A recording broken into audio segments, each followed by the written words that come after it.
খালেদা জিয়া 24 তারিখ রাত্রিবেলায় London clinic থেকে ছুটি নেওয়ার পর ওনার জ্যেষ্ঠ পুত্র অর্থাৎ বাংলাদেশ জাতীয়তাবাদী দলের ভারপ্রাপ্ত চেয়ারম্যান জনাব তারেক রহমানের পরিবারের সাথে ওনার বাসস্থানে উনি অবস্থান করছেন এবং এখানকার যে চিকিৎসক প্রফেসর প্যাট্রিক কেনেডি এবং জেনিফার ক্রস ওনাদের তত্ত্বাবধানে এবং লন্ডন ক্লিনিকের তত্ত্বাবধানে উনি এখানে চিকিৎসাধীন আছেন এবং ওনারাই টাইম টু টাইম যা পরীক্ষা করা প্রয়োজন সেগুলো ওনারা করছেন এবং হোম ভিজিটের ব্যবস্থা ওনারা নিজে থেকেই লন্ডন ক্লিনিকের পক্ষ থেকে করা হয়েছে এবং সেখানে আমাদের ডাক্তার সাহেবরা যারা ছিলেন তারা সবসময়ই ওনাদের সাথে সম্পৃক্ত থেকে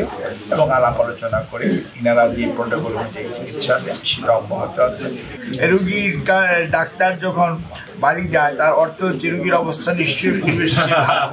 আর রুগী এখানে এসছে 18 দিন তো হাসপাতালেই ভর্তি ছিল, কাজেই 16 দিন বা ভর্তি ছিল,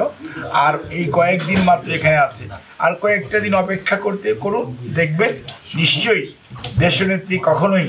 দেশের মানুষকে ছাড়া ছিলেন না, ভবিষ্যতেও উনি দেশের মানুষের কাছে দেশের মানুষের প্রতি যে মমত্ববোধ সেইটা নিয়ে উনি ওনার সময় সুবিধাজনক সময় উনি ইনশাআল্লাহ বাংলাদেশে ফেরত যাবেন।